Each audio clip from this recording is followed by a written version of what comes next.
From the heart of Dubai, where tomorrow is being built today, to the world. Welcome to the CTO Show with Mehmet. Here, we redefine technology and reimagine possibilities. With Mehmet, delve into the riveting realms of AI, cybersecurity, and digital technology. Experience the thrilling highs and lows of startups. Immerse yourself in the spirit of entrepreneurship and witness the future of business innovation being written in real time. Now, without further ado, let's tune in and explore the future. Welcome back to a new episode of the CTO Show with Mehmet. And today I'm very pleased to have with me someone for the first time on the show. We get someone who is expert in education. Manisha, thank you very much for being with me today. Can you please introduce yourself and what you do? Thank you so much for having me, Mehmet. It's an honor to be here. I run a company called Modulo. We are building a decentralized education system with the goal of replacing public school with a more modular, customized learning experience for children. I've been a teacher for 20 years. I've taught in public school, private school, all over the world. In Paris, New York, San Francisco, probably over 2,000 children in 3 countries. And I witnessed an education system that felt broken at every level and the opposite of what it should be. And at the same time that I was having these realizations, Airbnb and Uber were just getting started, and I was actually an Airbnb host. And I started getting very interested in technology and how marketplaces and AI and data and design thinking could be used to help build this kind of curated education that I imagined. And through this process of thinking, I discovered this movement of homeschooling families, mostly secular homeschooling families, who are very different than the traditional archetype of homeschoolers that you might think of, either at home with their parents all day long, or alternately working with a lot of tutors in a very rich household, but people of all income levels and walks of life who are building a very nuanced, creative education for their children, drawing on classes and tutors and world travel. So I got more and more interested in this, and now I'm building the system that can help everyone pursue this kind of learning. Fascinating. Now, let's start from one place. You mentioned that there's, any time when we talk about a startup, I talk with a founder. So, of course, you spot a problem and you try to come up with a solution. Now, I know it might look like a very broad question, but what's wrong with the current education system? It is a very broad question. As a startup founder, I think a lot about this problem. So I will start with the education system. It's kind of a 2-pronged problem. I'll get there. So first, there's the education system. And I think the biggest problem with the education system is that it's homogeneous and inflexible. So in the US, and I believe other countries, we have an education system that's designed to be perfect for every student. And what it doesn't recognize is that there's so many differences between individual students. And the system that we've created is very bulky and very hard to change. And what we see with inflexible systems is that they snap. And that's exactly what happened during the COVID-19 crisis, is that our education system was incapable of changing. And as a CTO, you know how important it is to build systems that can scale, that can evolve, that can be constantly iterating based on user feedback. In school, there is no user feedback. We never hear from kids or parents on how to improve. For a great example of this is, so people have been talking for 20 years about coding being an important skill for kids to learn. And just now, we're kind of starting to talk about putting coding in public schools. And in fact, this is not even necessarily the skill the kids will need when they graduate from school anymore. I mean, we are just beginning to integrate information about climate change and critical thinking. And that's so far past the point that it's important. And so what I observed in the homeschooling community is that people are doing a lot of one-on-one learning. So what I call mastery-based learning, where you have a parent and a student, or a tutor and a student, or just a student and adaptive learning app or a curriculum, and the student is learning at their own pace. They're using a curriculum that works for them in their community at a given time. So I think the biggest problem with education is the inflexibility of the system. And it's also the problem I see with a lot of solutions, whereas companies are trying to build the perfect school, the perfect app, the perfect math app, the perfect thing for all students, and not recognizing that students have so many diverse needs, and the world is changing so fast, and we need to build systems that can evolve. Mhm. So second part of the problem is actually exciting, which is that because our education system has hit rock bottom, I think a lot of parents can relate to that without me needing me to explain it. People are saying, I'm done.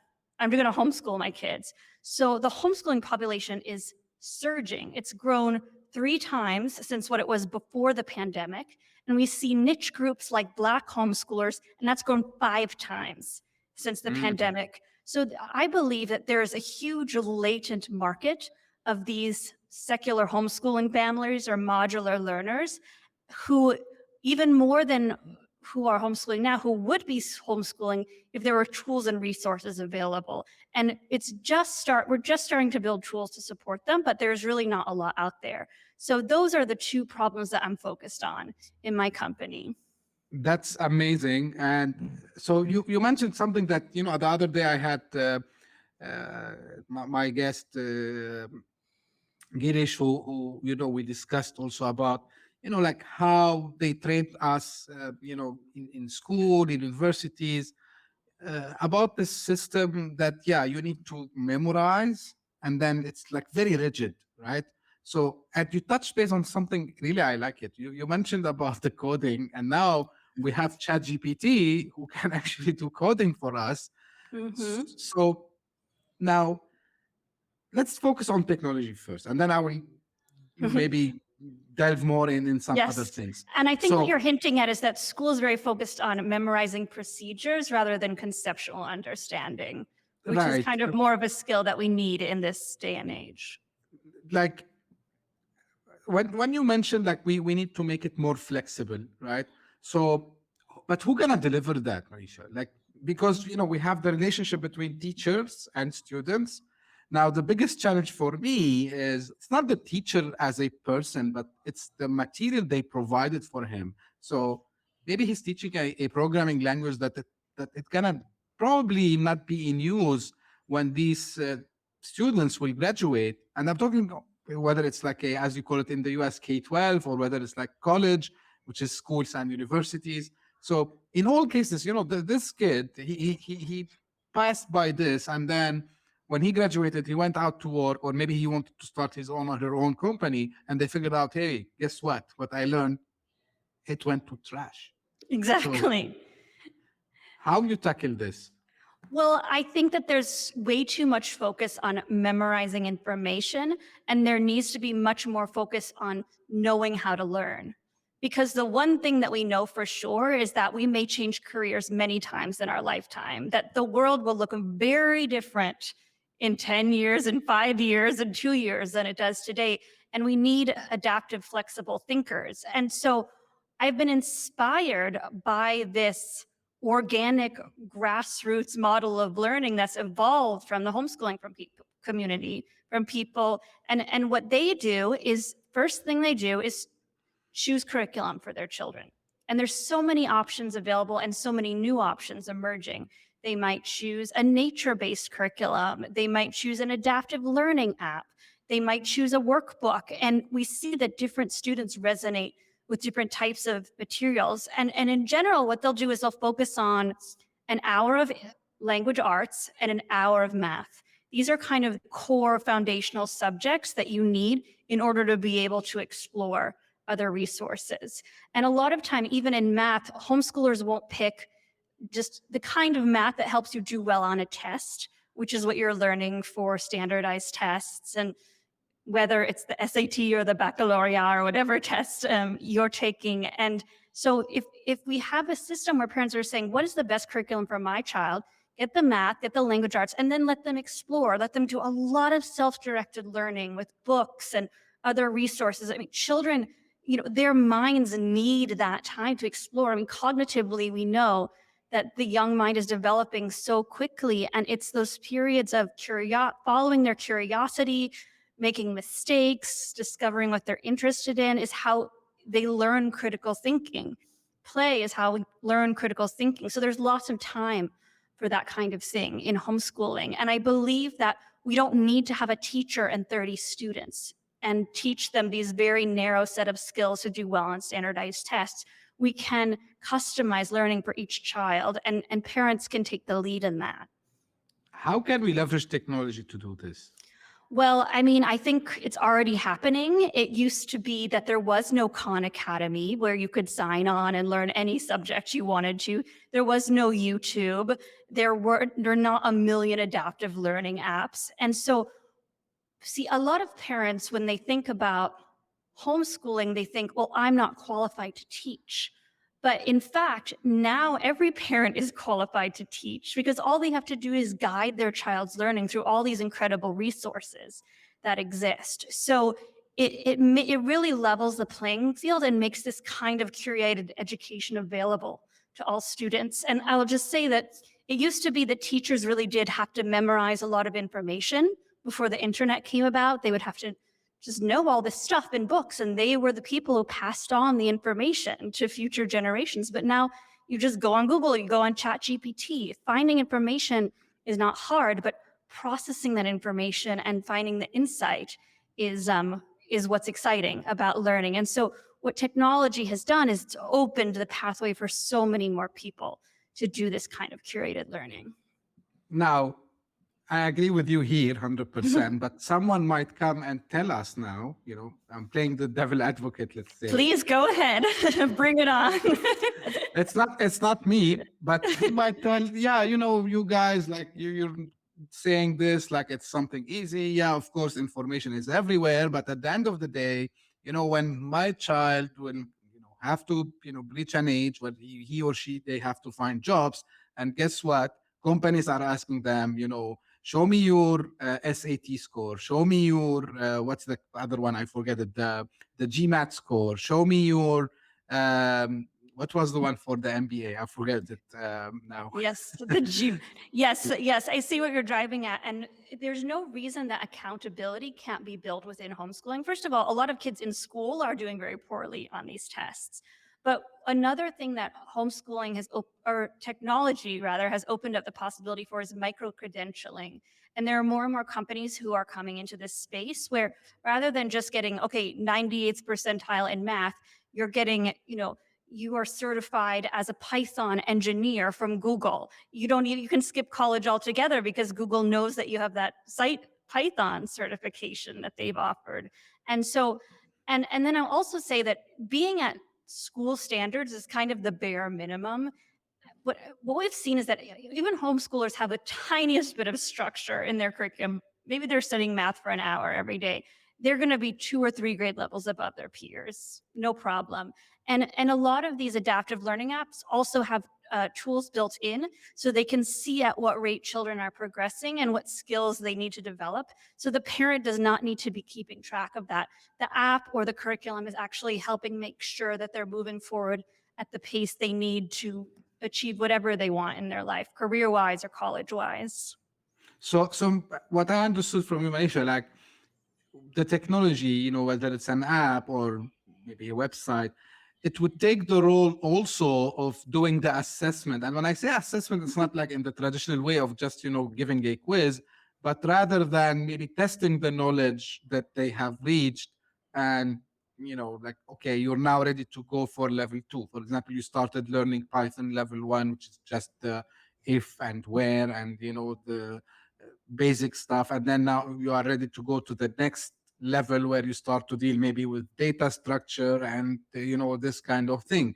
Now, the reason I'm asking this, like, don't you see, but still there, because when we talk, for example, in AI, we always talk like also there should be a human who's supervising the learning to make sure, like, for example, that the AI is doing its job as it's supposed to do. So now, is there a way in the edtech technology today that can kind of, I would say, calibrate, the learning experience? In other sense, maybe, there should be a human interaction at not every day, maybe on a monthly basis, quarterly basis, to just make sure that the system is doing what it's supposed to do, Oh, and yes. or doing maybe a few fine-tuning here and there. Absolutely. And we're not talking about sending children off into a room with a closed door and having them learn in front of a computer. That is the opposite of what modular learning looks like. First of all, either a parent or a caregiver is usually spending an hour or two every day observing the child learning. So if you think about school where you have one teacher, 30 kids, and maybe every 2 or 3 months or once a year, you get a sense of how a child is doing and maybe can target that by leaving them behind a grade. It's such a minimal, and this is how children get more and more behind. But for example, I launched a nonprofit that did math tutoring with underserved youth during the pandemic.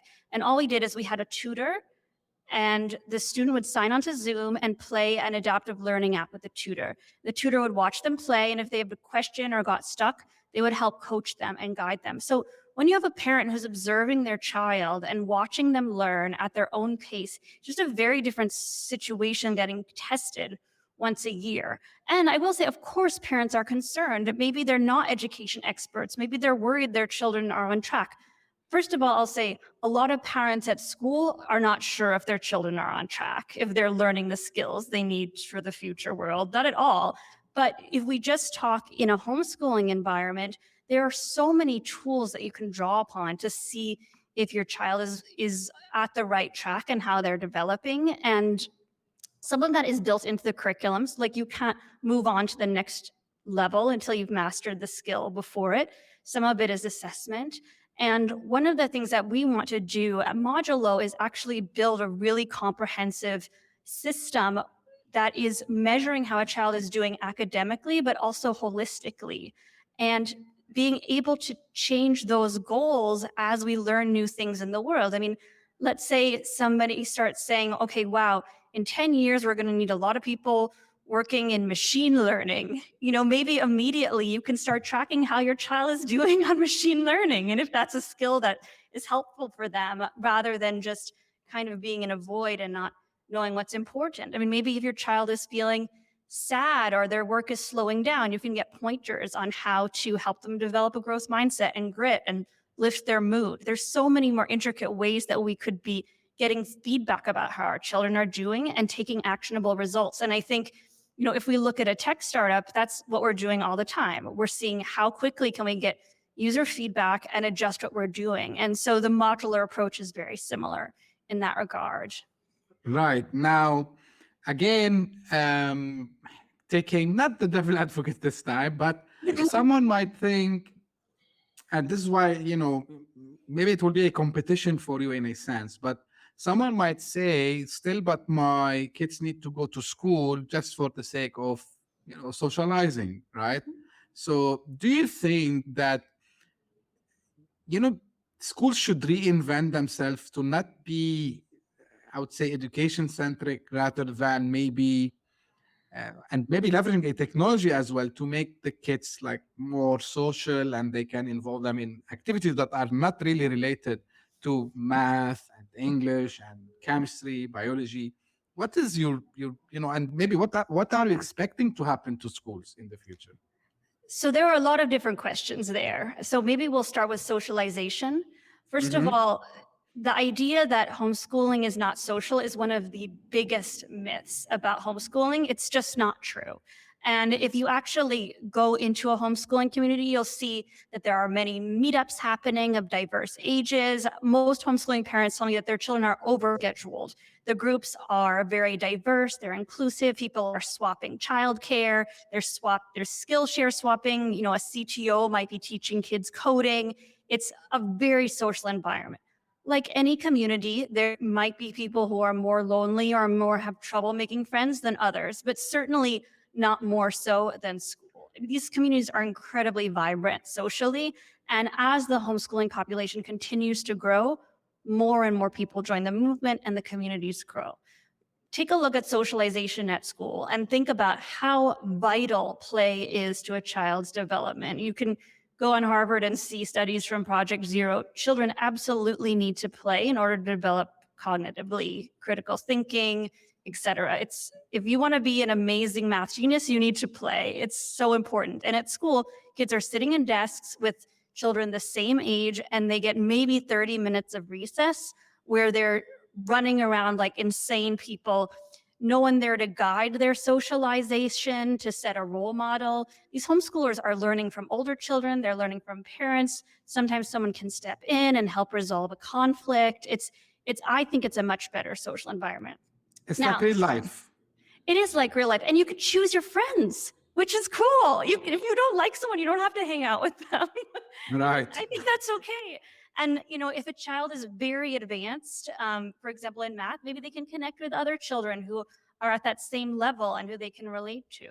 So that was the first part of socialization. In terms of the second part of school, I do think that it is possible to build a public education that functions similarly to modular learning. And what's needed is these hubs of people who are connecting not just around one experience at one time, but through classes and extracurriculars and sports and tutoring and skill shares. So in a way, it almost looks a little bit more like college in some sense. But I absolutely think that there can be a system that can help connect people on a social level. Yeah. Now, again, one thing while you were talking, because I asked you the question and I was thinking in my head, what could be the answer? So here's a theory that I want to throw. Ooh, well, let's hear it. I don't know if educators will hate it or like it. I'm not sure. But what I believe I would say balance, because of course these guys, then they are non-profit, of course, but they have to pay salaries, they have to arrange all these things. One view I can think about it is maybe convert schools into kind of an accelerator or incubator where these kids, of course, after a certain age, like not maybe even at earlier ages, but I think, once they reach 12, 13 years old, maybe as they call it in the British system, I think KS2 or KS3 in the US, I think it's like mid-school. So where these kids, they go there and they start to explore ideas to build them, right? And when I say ideas, not only tech, maybe people will think, yeah, you are a techie guy, you think about only programming. And no, it can be trying a business model, trying to come out with ideas, trying a new style of drawing. I don't know, like, I wish to see something like this. I'm not sure if it's yes, I think it's excellent. I think it's very innovative. I went through Techstars, and it was an incredible learning experience for me to be part of an accelerator like that. What I would just say is that while that model can work well for a lot of children, it doesn't necessarily work well for every child. Some child might not thrive. And so what we really need is to give space for all of these innovative models to arise. And I would also use a word, project-based learning, which a lot of people like to say is how can you have children choose a project they're passionate about and get support around developing it and seeing it to fruition. I think that is incredibly exciting. And I think absolutely that would be an amazing module to be part of their modular learning, where they have an accelerator they participate in. Maybe they have a French tutor. That's a different kind of learning experience. Maybe they have a forest day where they just play in the forest with other kids. And so I think that if we can give more room to breathe, I think a lot of teachers would love leading an experience like that. Because that's part of the problem too, is that teachers are leaving the profession in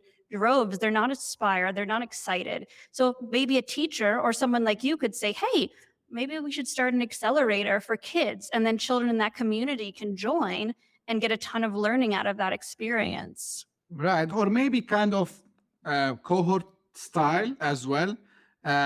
Because myself, and people were surprised, like, what are you doing? Like, all the participants usually, like, they are young people. So I was on a cohort. It's an online one, and thanks to technology for providing this, where I participated for like 4 weeks cohort. It was about no code, basically. Of course, although I know, but just I was curious to see. And the learning experience was amazing because it's exactly the same thing that you mentioned, where you have bite-sized, lessons.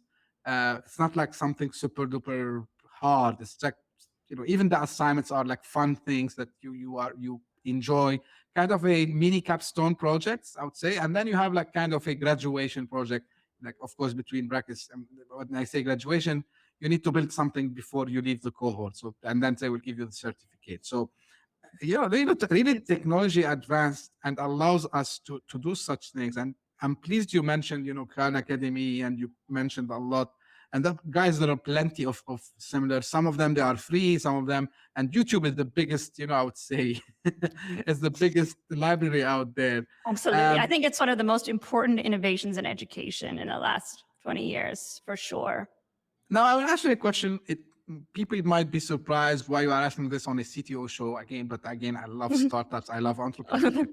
Now, part of the homeschooling, don't you think that kids should know, and I know there are a lot of celebrities and famous people out there, they say the education system is broken because they don't teach people about like how to start a business, how to make money, how to do savings. Do you think that also this should be part of, this revolution, I would say, in education using tech? Oh, 100%. I mean, there are some really vital skills that are not taught in school. Financial literacy, the other one, a very hot debate, but sex ed, it's not taught very well. And that's something that's important for children to learn. Coding, I mean, the list goes on and on. I have a blog I wrote about, oops, they didn't teach you this in school, with about 20, I would say, core critical subjects that children don't learn. So having that freedom to really learn the skills that are important is a huge part of this. And also, back to your point about the accelerator, there is a type of school called a democratic school. They take many different forms, but a big part of it is doing, like you said, capstone projects and working in a cohort to fulfill a project that you chose. And they're a very effective model. And, unfortunately, due to legislation and other issues, it can be very hard to create a school like this. But there's also in the US a growing movement of micro schools that are very much based around these project-based learnings. A lot of times when kids arrive at school in the day, they just will write down what do they want to learn that day. Another really good example to look at if families are interested in this is Acton Academy. And there's a lot of some really interesting learning centers, and the agile learning centers are they even have a Kanban board that the children use. It's really cool. Nice. You mentioned something about cottage class, which were part of Techstars. Can you share some experience from that time and how it has? Yeah, because I love to hear about these experiences. Yes, that was a wild ride. So I went from being a teacher and an Airbnb host to saying, oh, hey, it would be cool if I started a marketplace for my teacher-founded micro schools. That was my idea. And the thing took on a life of its own, really. I hadn't raised any funding, but I generated $1 million in revenue. I was using Squarespace to take enrollments. We created all these homeschool co-ops in Brooklyn. So I finally found myself in Techstars, and one of the co-founders of Airbnb and one of the first teammates invested in my company. So it was a really crazy experience because there were 8 of us, and I had zero experience in tech.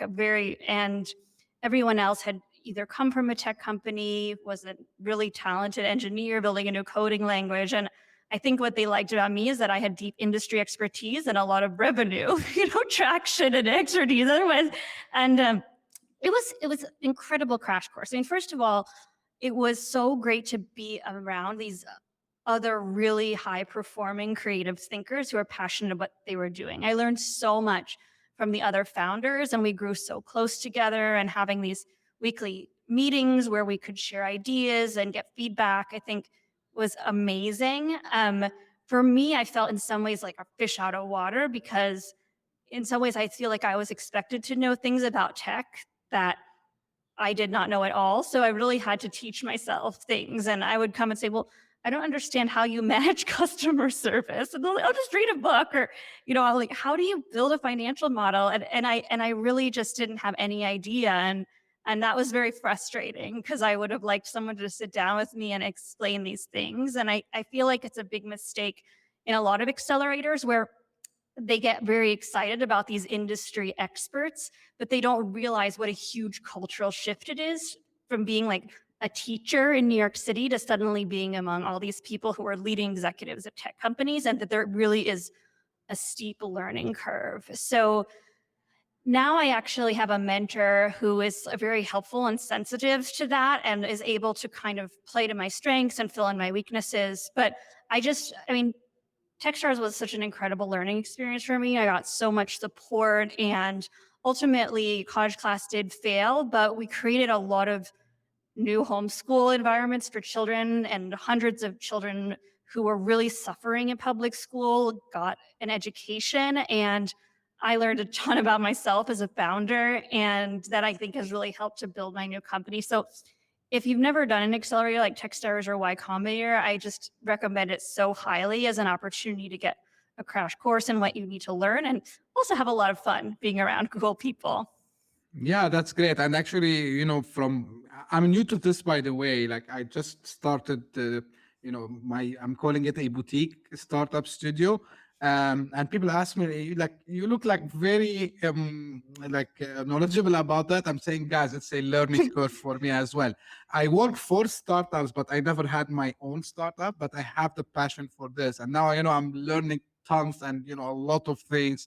And I have to learn the jargons of startups. Of course, I knew them before from books and, because talking to managers before and senior executives in these startups. So you need to learn the language, but more than this, exactly what you mentioned. So about, from basic ideation to later on putting a business model or, making validation and all this stuff. So it's a nice journey, I would say.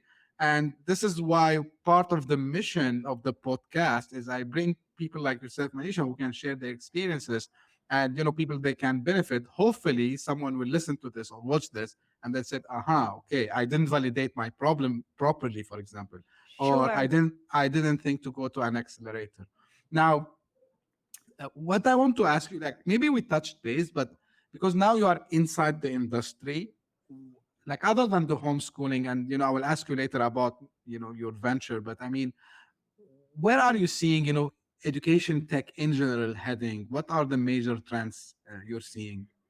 Yeah. So, I mean, first of all, we're seeing, as I've said many times, more and more homeschoolers. There has been a huge increase in educational spending. So families are spending a lot more on private tutors all around the world, on extracurricular activities, on any kind of experience to supplement their children's learning. So kind of the major market segments are online classes. We saw that OutSchool just exploded during the pandemic. I think they raised $180 million.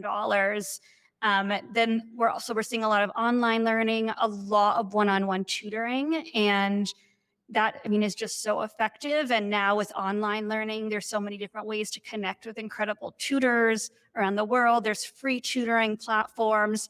In the US, we've given billions of dollars to do high dosage tutoring in school and out school as intervention models, and then just tons of curriculum being developed. I think that we're really not there yet with adaptive learning apps. I mean, a lot of people are building literacy apps and math apps, but we're not quite there yet. The apps have a very limited ability to adapt to individual users, but I'm very confident that we will get there.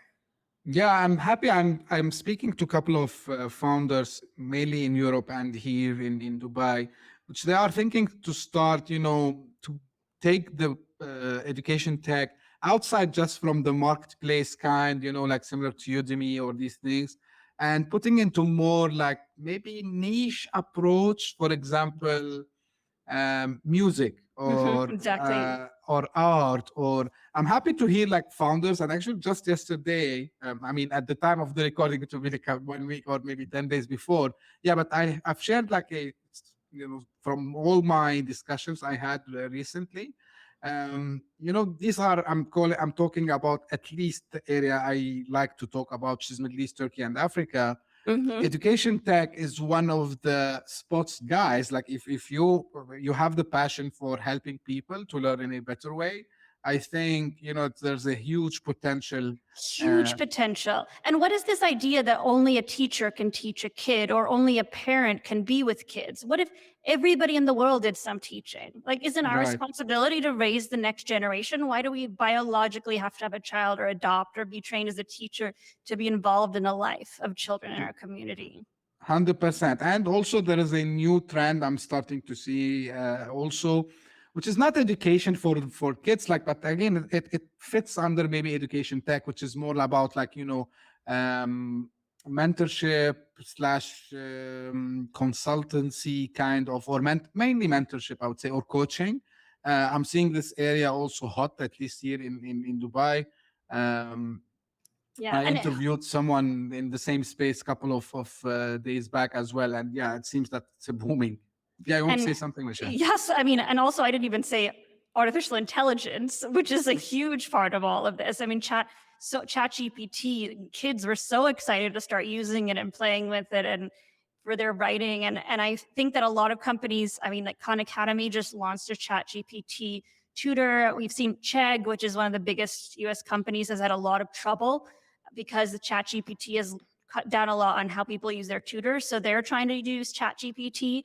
And what I would say is I think that people are kind of leaning a little bit too much into ChatGPT instead of seeing all the possibilities of what you can create with AI. Like, create your new thing. Don't just slap on a chatbot, right?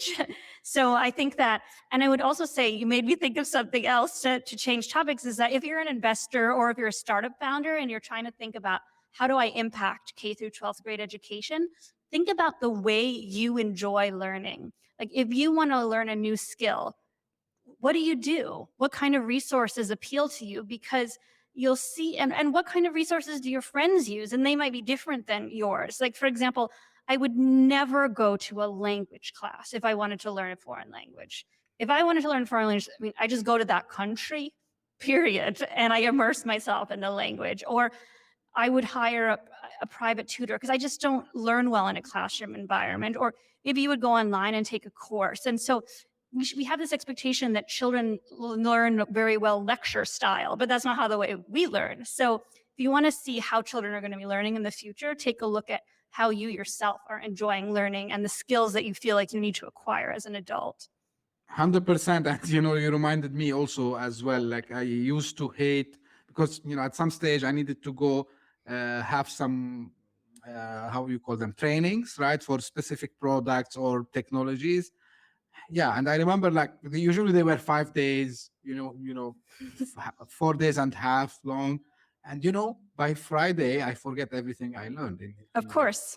The best for me personally, my preferred method is learn by doing. Like the best things I learned is when I did it. Whether it's, for example, programming, I give myself a project, or like, of course, fictionary project, and say, let me try to do this. And then, I start to search on Google before ChatGPT, of course. And then, sure. so yeah, like I learned a lot. And speaking of AI, of course, like AI is not only ChatGPT, but because it's like now the mainstream. By the way, if you use the right prompts, it can be a great teacher. Yes, and learning how to use the right prompts is part of the learning process. 100%. Yes, I agree. So maybe this is the question that every founder, like yourself, Manisha, like or don't like, I don't know. But what are your plans with Modulo? Like, what's next? So, we have this big vision to build a decentralized education system. A lot of times when you're building a startup, you're encouraged to have a very neat problem and a very neat solution and follow one vertical. And that's not what we're doing. We're trying to build an interactive suite of products. And no one has really, in my space, had the courage to do something like this. But you can see that there are companies that have been very successful with a big plan like this. So the next, right now, we've really been gathering information about what people need. So we have the ability to find curriculum. We have the ability to connect with tutors. We have the ability to get live free tutoring, but a lot of this is being done manually. So the next step is to bring all of these features together into a seamless platform. So a family, let's say you have a 7-year-old and you've decided to pull him out of public school and homeschooling them. You can go on Modulo. You can register for homeschooling in your state. I know I've talked a lot about the US education system, and I apologize for that, but we do have families in Australia and India and all over the world. So you can go on, make sure you're compliant with all state laws, And then you can find a curriculum that suits your child's learning. So if you have a child who has ADHD and loves playing in nature, we could recommend a nature-based curriculum that's worked well with children with ADHD. Or if you're a parent who's like, I need an open and go curriculum, I have very little time to be involved, my kid loves video games, we can set you up with some fantastic adaptable learning apps. Or if you have a child who's profoundly gifted in math, we can help connect you with a tutor who can suit their learning style. So we're working on that matching, and then having a very sophisticated tracking system where we can see how children are doing and make recommendations. So at any given time, at any moment of the day, a parent can just log in, see how their child is doing, pull in different recommendations to enhance their learning, and then also see a calendar of all their activities and classes, and then get reports, which they can use to apply to college, career, change schools. So really just a comprehensive system. And then, of course, the final piece is socialization. So connecting with like-minded families in your area for friendship, classes, and childcare. So this is the big play. And we haven't raised any capital yet. And in September, we're going to go out for a seed round to build a team that can get started on the MVP of this seamless education system. Very nice, very beautiful. Now, Thank you. before I end up with my famous question, like this is inspiring because you a little bit mentioned it, but maybe you can give it in a way of advice. So you were a teacher and then you shifted to an entrepreneur, right? And it's like a huge move. Mm-hmm. So in a sense of encouragement for anyone who's in any field, maybe in education like yourself or in any other area, what you tell them if they have this idea, this passion, what you advise them to do? Well, I do believe it's unique for every person, and I don't recommend just taking your credit card and hiring some developers to build your idea. I think that it's very unique to each individual. For me, I have a huge aversion to working for other people. And so me becoming an entrepreneur is more about I just cannot stand having a boss than about having this really excited idea to build something. I mean, that's part of it too. So that is where it works for me. And then I would say it's really, really important that you're clear on your mission. I have spent many, many years doing deep thought and research about what is wrong with our world. Why are there all these human rights violations? Why is our education system so bad? Why don't girls have access to education all around the world? I studied a lot of books about climate change and every issue. And I really narrowed down on this idea that I thought could make a huge impact in the world every single day and in the future. And I know that my mission is to empower every child to have a chance to thrive. And I personally am someone who just loves children so much and gets so much energy from them. So when I'm working with someone and they quit, or when a customer is mad at me, or when there's a new law passed, or when there's like a competitor who crops up in my field, these frustrating moments, I just come back to my mission. And I say, you know what, I have a plan and I have a mission and I'm going to stay the course. So that is really important to me. And I'd say the second thing is that I don't know if it's because I'm a woman in tech or, I came from this non-technical background, but I was told a lot in the beginning that I did not have enough confidence when I was pitching investors. And a lot of people were telling me that I should just fake it and pretend that I had confidence, even if I didn't. And this was years of this, and it really did not work for me. I just couldn't pretend that I was confident. And so finally, I had a mentor who told me what confidence is, Manisha, is it's about integrity. You thought about the problem. You feel that you have expertise relative to other people in solving this problem. You have your course, and you say, you know what, I might be wrong, but this is my plan, and this is my course.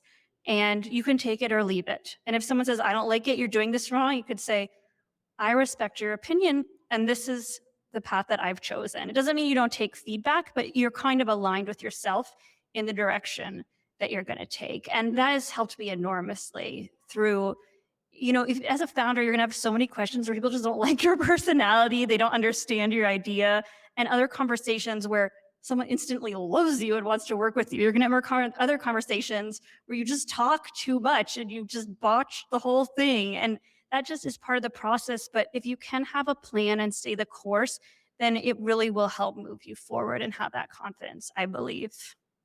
I think you nailed it. It's like authenticity, it's integrity, and it's the mission. Or some people, they call it the gut, whatever you want to call it, right? So, and I've seen, the people who have this, they succeed. Maybe not immediately. You need to.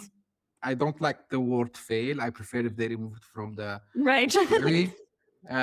You need to do mistakes. Let's put it in this sense. Maybe 1 time, 2 times, 5 times, 10 times. We'll never know. And then you will find, if the mission is strong, actually you're gonna keep trying. If the mission is wrong, you need to go and change your mission. Like, this is the way I see For it. sure. And it's all about knowing yourself as well. Because, for some people, they might just be naturally confident, but they might not have enough humility. And that's something they need to cultivate. For some people, like, money might be a huge motivator, whereas other people are more motivated by the work they're doing in the world. So you really do have to have an honest assessment, like you say, authenticity about what you're good at and what you're not good at, and what you can develop and what's worth your time developing, and maybe what you'll always be bad at, right? It's like, so. 100%. And, I like when you mentioned like about, this, going and trying to pitch and so on, because I've seen a lot of people, do this mistake. And this is, kind of an advice from my side. You might think you have the best idea. You might think that, because you mentioned about getting the credit card and doing, like paying for building an app. You need to be humble. And because I did this mistake myself before as well, I thought I have the best idea in the world. Let me go and do it. And then I figured out that no one wanted, right? But I was lucky enough that I didn't pay for building it, but I was talking about it everywhere, and no, they are wrong. I am right. And then I figured out, no, like if it's not valid, it's not valid. I don't need to, and I can shift. And shifting in, especially entrepreneurship and startups, is part of the key, right? So, Now coming to my final famous question, Manisha. Sure. Is there any question that you wished I asked you, and how you would answer it? Oh, that is a really good one. I will say, I think we touched upon this, but the first thing that I thought of was, how is homeschooling similar to building a product? It's something that I like to talk about a lot, because we see that a lot of software engineers and people in tech are starting to homeschool their kid. And so when you think about building a product, you say, okay, I have a problem. I need a solution. And in order to build a good solution for this user, very specific user, I need to try a lot of different things and experiment. And my startup is never going to be set in stone. Hopefully, that's not a good startup if you just build a product and then never change it, right? Right. I mean, we can agree on that. And so similarly in homeschooling, you don't really need to worry so much about these standardized tests. Like, would you have your startup take a standardized test? Like, if your startup is good and you answer all these questions correctly, your startup will succeed. No. So you're taking this child, who is not a product, by the way. Don't treat your child like a product, but you have a user, right? And they're very specific and they have individual needs. And then you can start thinking about, what different features do I need to pull in to optimize my child's learning? And my users' needs have changed. They've grown up. The world has changed around them. How do I modify the resources that I'm using to support them and give them a joyful education? And, what are my KPIs? What does success mean to me? Well, I know that I want them to be happy. I know I want them to have the career they want, but I might not know what they need. Well, if you don't know what they need, why don't you research that, right? Don't just say, oh, I don't know. And so in question all your assumptions, like, oh, well, I can't do that because of socialization. Have you actually explored whether homeschooling is social? I can't do that because I'm not qualified to teach. Well, do you know what skills teachers have? Or do you know that most of what it is behavioral management? Do you need that skill when you're teaching one child who's your own child?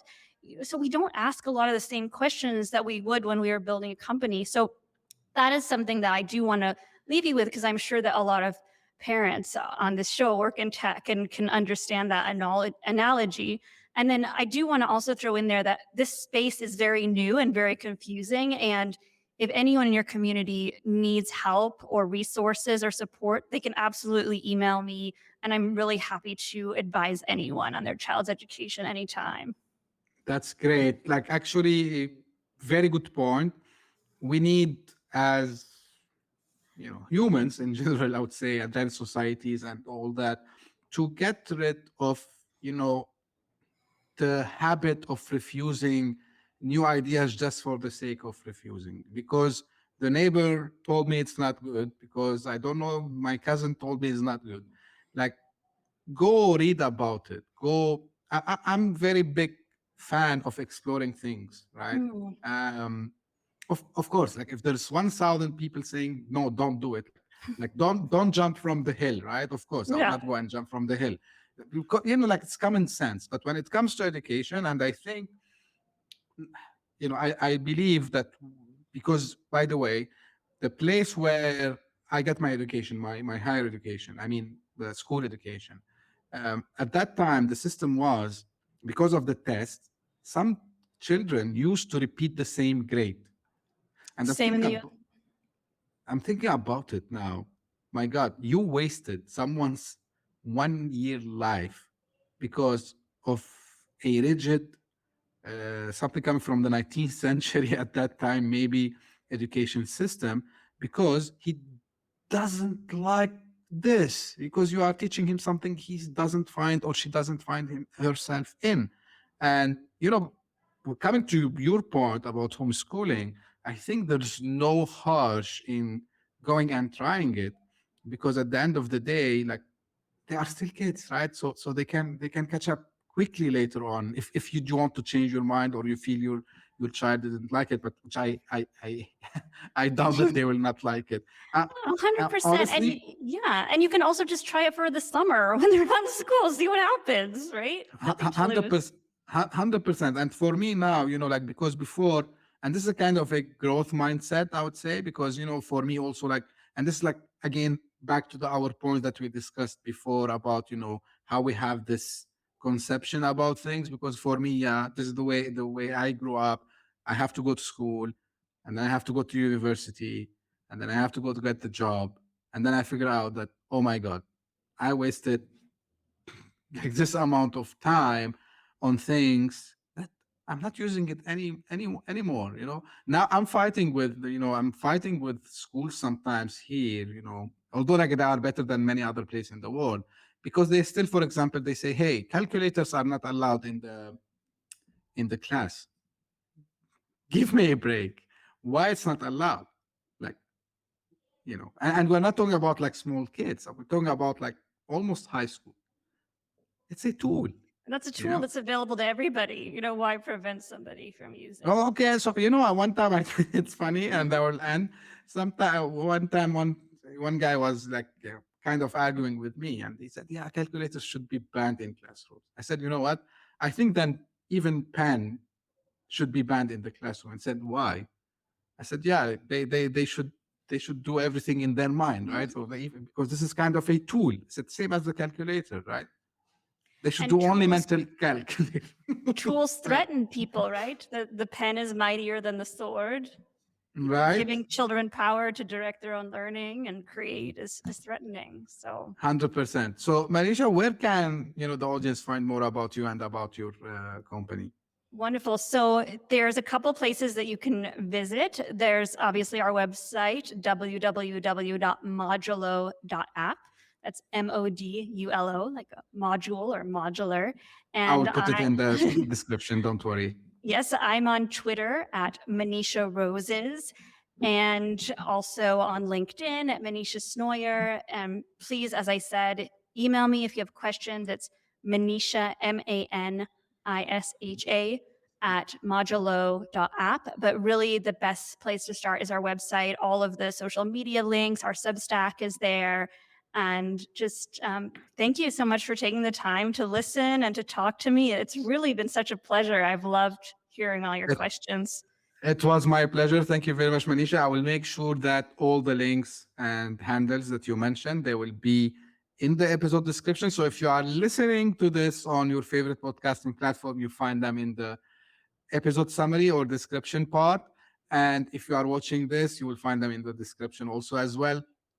And as usual, if you have any questions, any feedback about this episode, don't hesitate.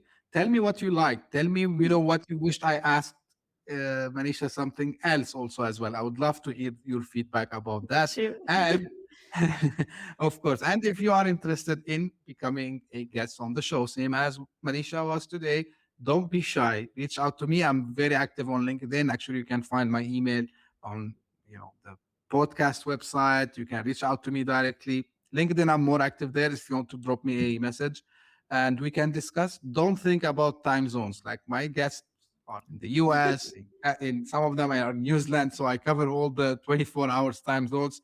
I can accommodate any time zone for you, no worries. And I hope you enjoyed the discussion today about the education and the future of education and homeschooling and leveraging tech in this. Thank you very much for tuning in, and Thank you. We will catch up very soon. Thank you. Sounds good. Have a wonderful day. Hit that subscribe button, share the show with your tech-savvy friends and fellow entrepreneurs, and leave us a review on your favorite podcast app. Your support means the world to us.